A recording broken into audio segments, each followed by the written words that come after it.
इसके बाद media reports है कि यह विश्वविद्यालय बलरामपुर में बनेगा। गोंडा के लोग तमाम सारे लोग मांग कर रहे हैं। क्या आश्वासन देना चाहेंगे गोंडा की जनता को आप? इंडी गठबंधन बना, उसमें भी आपने देखा कि उन्होंने भी सनातन धर्म को टारगेट किया।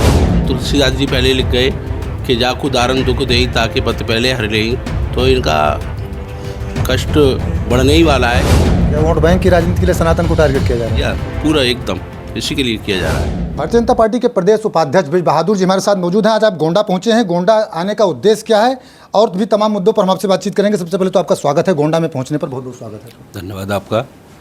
उपाध्यक्ष जी, गोंडा आज आप आए हैं, कैसा कार्यक्रम था? गोंडा में आगमन हुआ, उद्देश्य क्या क्या था? आज भगवान विश्वकर्मा जी की जयंती थी और उसके अलावा देश के यशस्वी, लोकप्रिय, जनप्रिय, विश्व के बड़े नेता आदरणीय नरेंद्र मोदी जी का भी 73वां जन्मदिवस था। उसी उपलक्ष्य में भारतीय जनता पार्टी ने पूरे देश में कार्यक्रम रखे थे। आज देश के प्रधानमंत्री ने विश्वकर्मा सम्मान योजना का उद्घाटन किया है और ये वास्तव में एक बड़ा काम है कि देश आज़ाद होने के 75 वर्ष बाद वंचित शोषित समाज जो था, आज उसके बारे में किसी देश के प्रधानमंत्री ने चिंता की और ये वास्तव में अद्वितीय काम हुआ है कि आज 18 प्रकार के समाज के लोग जो वास्तव में हाथ के कारीगर हैं या समाज की सेवा करते हैं, जिनके बिना समाज चल ही नहीं सकता, ऐसे सारे लोगों की चिंता करके आज देश के प्रधानमंत्री ने उनके लिए योजना लागू की है और इससे वास्तव में एक समाज में वातावरण जो बनेगा वो वास्तव में एक बहुत अच्छा वातावरण बनेगा। क्योंकि जो पंडित दीनदयाल उपाध्याय जी का सपना था कि हर अंतिम व्यक्ति तक जब तक विकास नहीं पहुंचता तब तक सरकार का कहना कि हमने विकास किया देश का, ये बेईमानी होगी और आज उसी को दर्शाता है कि अंतिम में जो गरीब था आज उसका भी ध्यान करते हुए प्रधानमंत्री ये योजना लागू की है। उसी संदर्भ में हम लोग आए थे। अभी हमारा जो माननीय प्रधानमंत्री जी का 17 तारीख का आज का जो जन्मदिवस है, उससे लेकर 2 अक्टूबर श्रद्धेय गांधी जी की जयंती तक लगातार कार्यक्रम है। अभी 18 तारीख को युवा मोर्चा द्वारा रक्तदान का कार्यक्रम रखा जाएगा। पूरे देश के अंदर युवा मोर्चा रक्तदान करेगा ताकि देश में जो आवश्यकता है, देश में कई बार ऐसी आवश्यकता पड़ती है कि रक्त के लिए लोग परेशान होते हैं, तो उसके लिए समाज के हर व्यक्ति को रक्त के बिना कोई ऐसा ना रहे जिसका जीवन अधूरा रह जाए, ऐसे हर व्यक्ति के लिए रक्त मिल सके, उसके लिए हमारा युवा मोर्चा, क्योंकि हम लोग केवल और केवल सरकार बनाने के लिए नहीं बल्कि समाज के लिए भी काम करते हैं और सेवा ही संगठन है, ऐसा हम लोगों का नारा भी है। और इसलिए हम सब लोग जो है 18 तारीख को रक्तदान करेंगे। 23 तारीख से और 23 और 24 तारीख को जगह जगह स्वास्थ्य कैंप लगाएंगे हम लोग। जहाँ स्वास्थ्य कैंप लगेंगे वहाँ पर लोगों का परीक्षण कराना निःशुल्क, उनके स्वास्थ्य के बारे में कराना, उनको दवाइयाँ दिलवाना, ये सब कार्यक्रम हम लोगों का रहेगा। उसके बाद एक आयुष्मान योजना देश के प्रधानमंत्री ने चलाई थी। आयुष्मान कार्ड मिला है, उसमें परिवार के लोगों के लिए 5 लाख रुपए तक का मुफ्त इलाज होता है, लेकिन वो सभी को सुलभ नहीं हो पाया। लोगों की सूची बन गई, लिस्ट बन गई, लेकिन मिल नहीं पाई किसी कारण से। तो उस योजना के लिए भी पूरी पार्टी लगेगी और उन सब लोगों को, ऐसे लगभग 50 करोड़ लोग जो आयुष्मान कार्ड धारक हो सकते हैं, उनकी सूची है, उन सारे लोगों को 50 करोड़ लोगों तक वो आयुष्मान कार्ड हम लोग इसी सप्ताह के अंदर 2 अक्टूबर से पहले पहुंचाने का प्रयास करेंगे। पूरी भारतीय जनता पार्टी के एक कार्यकर्ता और जो भी उसमें कर्मचारी आते हैं, सरकारी कर्मचारी, वो सब लोग लग करके इस योजना को पूरा करेंगे। आपने बात की विश्वकर्मा योजना की, मोदी जी के जन्मदिन, ये योजना है क्या? आम लोगों तक कैसे इस योजना का लाभ पहुंचेगा?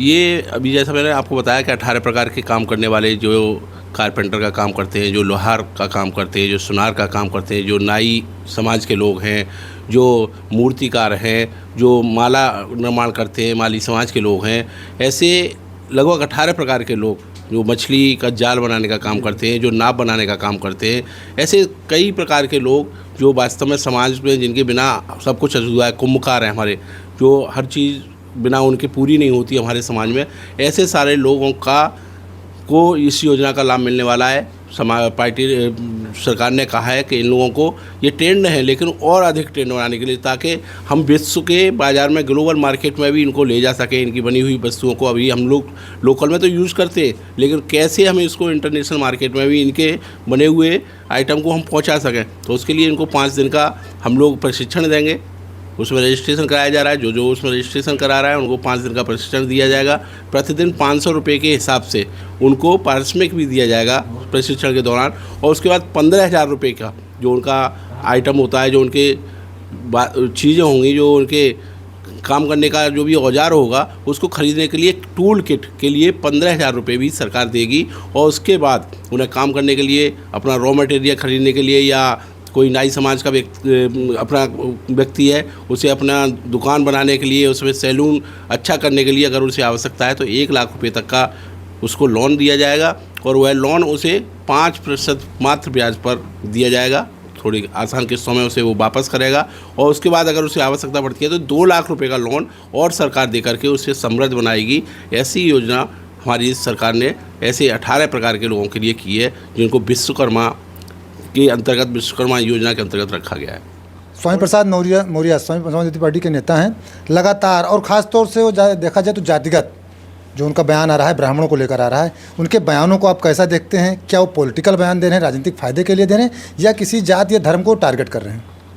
वो एक सोची समझी योजना है, क्योंकि जिस पार्टी में वो हैं आप जानते हो उनका क्या मोटिव है, किस तरह से अभी जो इंडी गठबंधन बना उसमें भी आपने देखा कि उन्होंने भी सनातन धर्म को टारगेट किया। तो वो एक योजना के तहत काम कर रहे हैं। उन्हें एक वोट की आवश्यकता है, एक समाज के धर्म के लोगों की वोट की आवश्यकता है, हम लोगों के वोट की शायद आवश्यकता नहीं है। इसलिए वो एक उनका योजना है, वो कर रहे हैं और सारा समाज देख रहा है। इसको जवाब मिलेगा उनको समय आने पर। क्या वोट बैंक की राजनीति के लिए सनातन को टारगेट किया जा रहा है? या पूरा एकदम इसी के लिए किया जा रहा है। तो जी। इंडिया गठबंधन की आपने बात की। इंडिया गठबंधन के लोगों ने कुछ एंकर्स की लिस्ट जारी की है, इनको बीजेपी का प्रवक्ता कहा है, कैसे देखते हैं? मुझे तो लगता है कि जैसा हम लोग अवध क्षेत्र में रहते हैं और भगवान राम को हम आराध्य मानते हैं, और संत तुलसीदास जी पहले लिख गए कि जाकू दारन दुख देई ताकि पत पहले हर लेई। तो इनका कष्ट बढ़ने ही वाला है, क्योंकि कभी एंकर को कर रहे हैं, कभी जो है कोर्ट को ये टारगेट कर रहे हैं, कभी पत्रकारों को, कभी किसी और को। तो ये इनकी तो अब आप देखेंगे आने वाले समय में 2024 के बाद क्या स्थिति होने वाली है। बात अब गोंडा की कर लें। गोंडा में आप बैठे हैं। गोंडा में इन दिनों विश्वविद्यालय को लेकर आंदोलन चल रहा है, एक संगठन धरने पर बैठा है, छात्र पंचायत की जा रही है। गोंडा में विश्वविद्यालय बनाने की बात कही गई थी, पहले यहीं से मांग उठी थी। कन्नलगंज विधानसभा हमारे यहाँ है, वहाँ पर एक जगह है डोमा कल्पी, ज़मीन का चिन्हीकरण हुआ था, ज़मीन चिन्हित हुई, जिलाधिकारी सहित तमाम अधिकारी पहुँचे थे। इसके बाद मीडिया रिपोर्ट्स है कि अब विश्वविद्यालय बलरामपुर में बनेगा। गोंडा के लोग, तमाम सारे लोग मांग कर रहे हैं। क्या आश्वासन देना चाहेंगे गोंडा की जनता को आप?